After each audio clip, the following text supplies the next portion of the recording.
Salutations à tous et à toutes. C'est toujours le frère Antoine Fadi et nous allons toujours aller dans Bible, page 482. Euh, Écouter la manifestation de la sagesse à travers un personnage exceptionnel qui est donc Mon, celui qu'ils appellent Salomon. On va dans le livre de Mutatedi. Mutatedi, qui veut dire le berger, le guide. Mutatedi, le guide par Mon, orientation à l'ouverture de la sagesse. Oui, orienter la conscience du lecteur, de nous, en fait, de tous ceux qui vont lire les écrits de Mon, du véritable donc, roi initié en chef consacré, Mon, et qui vont donc ouvrir où on va ouvrir plutôt leur sagesse. Et dans le passage qu'on va évoquer, donc à partir nous sommes dans le chapitre 11, à partir du verset 18 jusqu'au verset 26, on va évoquer un thème qui est crucial. Directement là dans le titre, importance de la mort. Importance de la mort. Alors, par rapport à quoi Mon s'exprime, on va regarder un peu, pour nous éclairer, on va regarder un peu les définitions de importance et de mort. Importance, donc, c'est le caractère de ce qui importe, hein, ce qui est important, mais dans un autre sens, c'est qui a de grandes conséquences et qui a beaucoup d'intérêt. Voilà ce que veut dire quand on dit quelque chose est important. Et là, c'est l'importance de la mort. Et la mort, c'est la cessation complète et c'est ça qui est très important, définitive de, donc comme ils disent dans la plupart des dictionnaires, de la vie d'un être humain, d'un être vivant, d'un animal, etc. Donc il y a cette notion-là de grandes conséquences et de définitif dans le titre qui sont vraiment importants. Importance de la mort veut dire importance de la manière en fait dont on va rompre avec le visible, parce que maintenant, la définition spirituelle de la mort, c'est la rupture avec le visible. C'est la rupture, la séparation. Et il y a une importance par rapport à cette rupture, c'est-à-dire la manière dont on va, pas dont on va mourir, mais des œuvres qu'on va faire avant de quitter, avant de rompre en fait. C'est pour ça que dans le verset 18, Mon dit ceci: tiens-toi à ton alliance et consacre-toi à elle, virgule, vieillis à ton ouvrage selon le verbe. Donc, Mon ici veut mettre l'accent, veut mettre en valeur, en fait, l'importance de ce qu'on accomplit lorsqu'on chemine selon le verbe. Et il commence par dire que la personne, la conscience de la personne doit rester attachée, puisque tiens-toi à ton alliance, ça veut dire respecte l'alliance que tu as, dans laquelle tu t'es engagé, accroche-toi à cette alliance, persévère dans cette alliance, tiens-toi à ton alliance et consacre-toi à elle. C'est-à-dire que dans cette consacration, ça veut dire que tu es conscient que tes œuvres vont compter, que tu es en train de racheter le temps. C'est pour ça qu'il dit après, vieillis à ton ouvrage selon le verbe. Vieillis à ton ouvrage, ça veut dire que le temps qu'il te reste, le temps que tu vas vivre et vieillir, qu'il soit consacré à ton ouvrage, c'est-à-dire aux œuvres que tu fais selon le verbe, donc racheter le temps. Voilà donc déjà dans ce verset 18, par rapport à cette importance de la mort, c'est-à-dire en fait de rompre avec le visible. Quand on va rompre avec le visible, qu'est-ce qui va être important? Et il commence par dire, ce qui va être important, c'est d'abord que tu te tiennes à ton alliance et que tu te consacres à elle, que tu vieillisses à ton ouvrage selon le verbe. Verset 19, ne te laisse pas impressionner par les succès des méchants, point. Fais confiance au verbe de l'Oba et sois persévérant dans la tâche que tu as à remplir, point. On va s'arrêter là, c'est la première partie du verset 19. Oui, donc c'est dans la continuité, donc de vieillir à cet ouvrage, de faire attention au temps qu'il nous reste et à utiliser ce temps pour les œuvres selon le verbe. Il dit, ne te laisse pas impressionner par le succès des gens méchants. Oui, parce que le succès des gens méchants, c'est ce qu'on voit dans le visible. Que les gens se disent stars de quelque chose, se disent influenceurs, gagnent de l'argent, vivent dans l'opulence. Même on voit des pays qui, on va dire, vivent bien alors qu'ils sont le mensonge, dans la fausseté, euh, dans la négation de la vérité. Il dit que ça, en fait, ça ne doit pas nous impacter. Ne te laisse pas impressionner.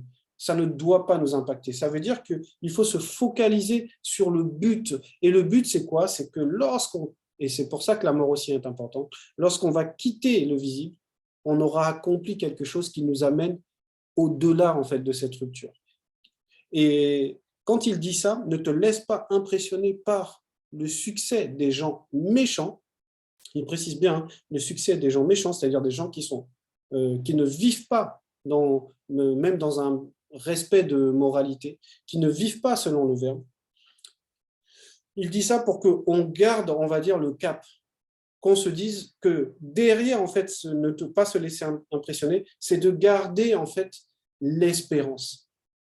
D'espérer toujours au verbe, d'espérer à quoi? À la promesse. Voilà pourquoi après il dit, fais confiance au verbe de Loba et sois persévérant dans la tâche que tu as à remplir. Donc faire confiance, ça veut dire qu'on ne s'appuie pas sur nous-mêmes, on s'appuie sur cette promesse, on s'appuie sur la promesse que le verbe fait par rapport au salut. Et on marche fidèlement en étant conscient que le bonheur en réalité est après la rupture. Ce n'est pas pleinement dans cette réalité et on va le voir après. Donc, la suite du verset 19, « Car le verbe de Loba n'enrichit pas celui connu qui était pauvre sans l'avoir préparé à devenir tout à coup riche. » Point. Et voilà. Et là, Mon va parler aussi de l'expérience, enfin, va parler en tant qu'homme expérimenté, du vécu en fait des rois initiés en chef consacré, notamment par rapport à son père. Ça veut dire que là, quand il dit « car le verbe n'enrichit pas celui connu qui était pauvre sans l'avoir préparé à devenir tout à coup riche », point. C'est que en réalité, on n'intronise pas sans avoir d'abord initié la personne. Et ça, c'est vraiment même dans le statut, même dans l'initiation même physique des rois ou des prophètes ou des gens qui allaient, on va dire, avoir une forme de pouvoir spirituel. Il faut d'abord les initier, il faut les préparer à l'utilisation de ce pouvoir. Et la richesse va représenter un pouvoir. Donc, on ne prend pas quelqu'un de pauvre pour le rendre directement riche sans le préparer à cela. Donc, en gros, ça représente aussi que on ne peut pas connaître le salut sans le mérite, en fait. Et le mérite, ça va être la préparation. Tout ce qu'on va mettre en place, les œuvres qu'on va mettre en place, vont représenter le mérite qu'on aura d'acquérir ce salut. Donc, il parlait dans ce verset 19, il parlait aussi dans plusieurs dimensions, dans plusieurs états de conscience. Verset 20, la manifestation de la bénédiction de Loba est la récompense de l'homme pieux connu, virgule, car en un instant, virgule, le verbe fait fleurir sa bénédiction. Donc, il y a deux fois bénédiction avec la majuscule au début, la manifestation de la bénédiction de Loba. Et ça, c'est très important, parce que juste avant, il nous avait préparé en nous expliquant qu'on ne va pas te rendre riche sans qu'on te prépare en fait à l'utilisation de cette richesse, à la compréhension, à la maîtrise de cette richesse pour pas que tu fasses n'importe quoi. Et là, maintenant, il va expliquer en réalité c'est quoi la richesse. Verset 20, la manifestation de la bénédiction de Loba est la récompense de l'homme pieux connu, virgule. Et ça, c'est très important. La manifestation de la bénédiction de Loba. Donc, la manifestation de la bénédiction de Loba, elle est aussi dans le visible, puisque, on le sait, nos patriarches ont vécu bien, même s'il y a eu beaucoup de combats, il y a eu des portes ouvertes, néanmoins, ils avaient une aisance matérielle. Mais la manifestation de la bénédiction, c'est au-delà du visible. C'est plus grand que le visible, puisque la manifestation de la bénédiction, c'est, bien sûr, c'est la manifestation de la grâce, mais après la grâce, il y a quelque chose. La manifestation de la bénédiction de Loba est la récompense de l'homme pieux connu, virgule, car en un instant, et c'est ce quelque chose-là, car en un instant, virgule, le verbe fait fleurir sa bénédiction. Et là, c'est une opposition un peu par rapport au temps du visible, en fait. Parce que là, le verbe, lui, il est au-delà, effectivement, du temps de la créature, au-delà, on va dire, du visible même. C'est pour ça qu'on nous précise, car en un instant, le verbe fait fleurir sa bénédiction. Ça veut dire que ça n'est pas réellement, la manifestation de la bénédiction n'est pas liée à nos propres efforts, en fait. c'est pas lié à ça. Certes, on doit mériter d'être sauvé, d'avoir accès au salut, d'avoir accès au corps glorieux, d'avoir accès à la transformation, mais la grâce, en fait, elle émane de la manifestation de la bonté du Créateur. Et là, quand il dit car en un instant, ça représente aussi en un instant, ça représente que, comme je l'ai dit, c'est pas que toutes nos œuvres vont nous sauver, c'est pas ça, mais ça représente aussi la puissance, le pouvoir en fait que le Verbe a sur toutes les réalités. Et lorsque la grâce est donnée, c'est instantané en fait. Verset 21. Ne dis pas deux points. De quoi ai-je besoin, point d'interrogation? Quel bien me manque encore, point d'interrogation? Oui, parce que comme Moine le disait à la fin du verset 20, quand le Verbe donne une bénédiction, une grâce, ça se passe très vite en fait. Il n'y a pas forcément besoin d'attendre. Mais il faut faire attention en fait au discours en fait des gens du monde, parce que quand Moine parle ici, quand il dit ne dis pas de quoi ai-je besoin, point d'interrogation, quel bien me manque encore, point d'interrogation. Là, il parle en fait, il nous avertit que ça c'est l'état de conscience des gens du visible, qui limitent leur bonheur en fait à la réalité charnelle, à la réalité du visible. Et lui, il nous demande de ne pas avoir ce genre de comportement, de ne pas avoir ce genre de pensée, de ne pas limiter le Verbe au bonheur du visible. Parce qu'en réalité, le bonheur dépasse même le visible. Donc, de ne pas considérer que la conscience charnelle. Mais quand on s'accroche à cette espérance, quand on reste fidèle à cette alliance, c'est pour un bien qui est bien plus grand, pour un bonheur qui suit en fait la réalité du visible. C'est pour ça que la mort est importante, parce que la mort, en gros, va représenter la ligne d'arrivée. Pour celui qui est dans le Verbe, qui croit en Loba, qui croit au Verbe de Loba, en fait, la mort, la rupture, va représenter la ligne d'arrivée, la fin de la course, en fait. Et il nous dit qu'il ne faut pas se contenter de ce qu'on a dans le visible, mais il faut vraiment espérer aux choses spirituelles. Il ne faut pas simplement regarder le bien-être du visible, mais il faut regarder l'espérance du bien-être spirituel. Verset 22, ne dis pas deux points, j'ai tout ce qu'il me faut, virgule. Quel malheur pourrait désormais m'atteindre, point. Oui, parce que ceux du visible qui vivent dans l'opulence, qui vivent, on va dire, qui sont riches, qui ont, on va dire, qui sont à l'aise, vont se dire qu'en gros, ils ont tout ce qu'il leur faut, en fait. Et que, en gros, il n'y a rien qui peut les atteindre. Et ça, c'est parce que ces personnes-là se limitent, en fait, à la conscience du visible. Ils se limitent au pouvoir qu'il y a dans le visible. Mais ils ne voient pas que, en réalité, c'est après la ligne d'arrivée que les choses se jouent. C'est vraiment après la ligne d'arrivée que les choses se jouent. C'est pour cela que Mon il parle comme ça dans les versets 21 et 22, qu'il ne faut pas se limiter en fait au bonheur, au plaisir dans le visible, mais que ce qui compte vraiment, c'est ce qu'il y a après le visible. Verset 23, au jour du bonheur, on oublie les mots, virgule, au jour du malheur, on oublie le bonheur, point. Et là, oui, il parle avec une forme de... Ici, Mon s'exprime avec une forme de vision. Il explique que les gens pensent qu'ils sont heureux dans cette réalité parce qu'ils ont du bien-être matériel, il y a la vanité du monde, les gens les admirent, etc. Mais les gens ne comprennent pas que, certes, le bonheur qu'on vit, là, dans cette réalité, en fait, si on n'est pas accroché à un bonheur spirituel, à l'espérance du salut, en fait, il est illusoire. C'est pour ça qu'il dit, au jour du bonheur, on oublie les mots. Ça veut dire que les gens, ils ont l'impression que leur vie charnelle, quand tout se passe bien, ils ont de l'argent, ils ont la richesse, ils ont la célébrité ou toutes ces choses de vanité qu'ils veulent, que tout va bien en fait. Et il dit après, au jour du malheur, on oublie le malheur, on oublie le bonheur. Ça veut dire que après en fait la rupture dans le visible, quand il va y avoir le jugement, là, tout ce que les gens auront vécu de bien, tout ce qu'ils auront aimé, n'aura aucune importance. Ça n'en aura plus d'importance parce que ça ne pourra pas les sauver. Leur statut, ce qu'ils étaient dans le monde, ne les sauvera pas. Verset 24, et voilà. Car au jour de la grande consommation, virgule, il y aura une rétribution pour tous ceux qui n'ont point été agréables au verbe de l'Oba. Et c'est ça qui est important. C'est pour ça que la ligne d'arrivée est très, très importante. Comment on franchit cette ligne d'arrivée avec les bonnes œuvres, c'est ce qui donne accès au salut, c'est ce qui évite de passer au jugement au jour de la grande consommation. Donc, c'est le verbe qui va définir en réalité le bonheur. Et le bonheur, ça aura été d'avoir écouté les préceptes. Savoir, c'est un peu ce que il est dit dans le livre de Moukaï Sedi de Daniel, dans le chapitre 13. Ceux qui auront été intelligents brilleront.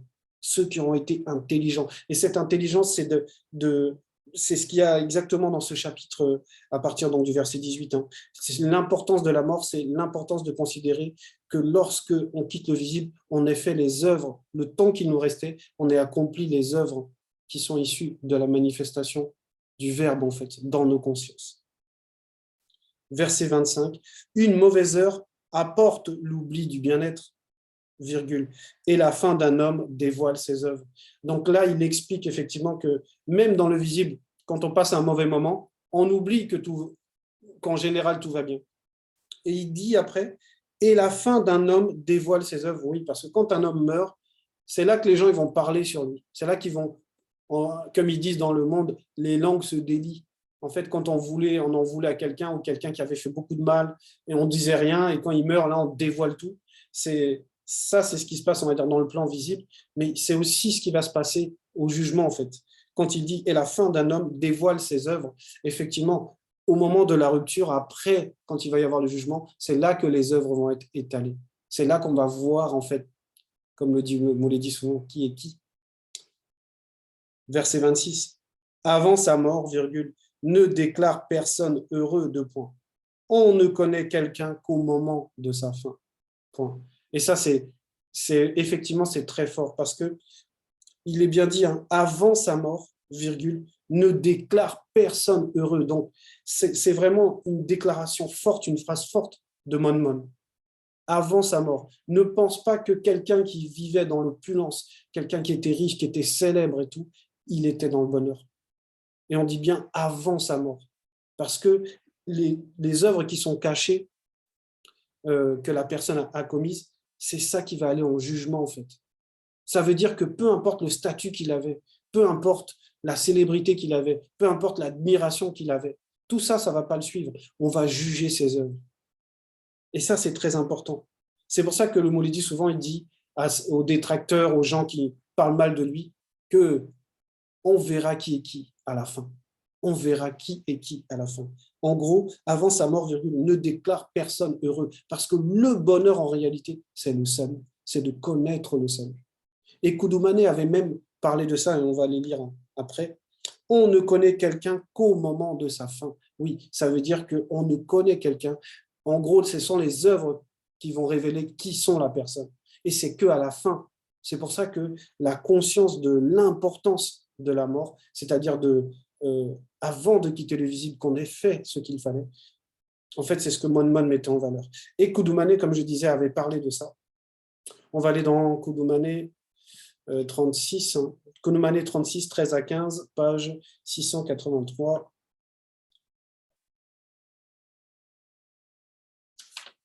Et c'est, bon, dans les Bibles actuelles, ils appellent ça les béatitudes. Et c'est le discours, en fait, de Koudoumane sur, c'est ce qu'on appelle le sermon sur la montagne. Et dans les versets 13 à 15, il y a ce fameux « heureux » qu'on connaît, qui sont cités plusieurs fois. Et je vais citer de 13 à 15 parce que ça résume, en fait, ça résume ce qu'il dit, en fait, dans tout ce qu'on vient de lire, mais surtout dans le verset 18, en fait. La manière de considérer l'alliance, la manière d'œuvrer, en fait, de rester persévérant dans le verbe. Verset 13, donc Koudoumane 36, verset 13. Heureux ceux connus qui marchent dans la vérité en esprit, virgule, car le royaume du non-visible est à eux, point d'exclamation. Verset 14, heureux ceux connus qui sont spirituellement dans l'affliction à cause de la vérité, virgule, car ils seront spirituellement consolés, point d'exclamation. verset 15, « Heureux, virgule, ceux connus qui sont spirituellement doux dans la vérité, virgule, car ils entreront spirituellement dans la demeure éternelle. » Et ça, c'est vraiment ce qu'on doit garder précieusement. On doit garder cette espérance que nos œuvres ne sont pas en vain, que tout ce qu'on manifeste en étant conscient qu'on le fait parce que déjà, c'est juste normal en fait de le faire. Parce que la vérité est quelque chose de juste. Et quand on fait quelque chose de juste, c'est qu'on fait quelque chose de normal. Et là, tout ce que Koudoumane dit là, c'est vraiment dans cet état de conscience qu'on doit demeurer jusqu'à la fin. S'accrocher à la promesse, être persévérant et se dire que peu importe les tribulations du visible, peu importe ce qu'on peut voir on va dire, de déséquilibré dans le visible, ce qui compte pour nous, c'est de franchir la ligne d'arrivée. C'est vraiment de franchir la ligne d'arrivée avec les œuvres qui plaisent au Verbe de Loba. C'était le message. Loba est toujours glorifié.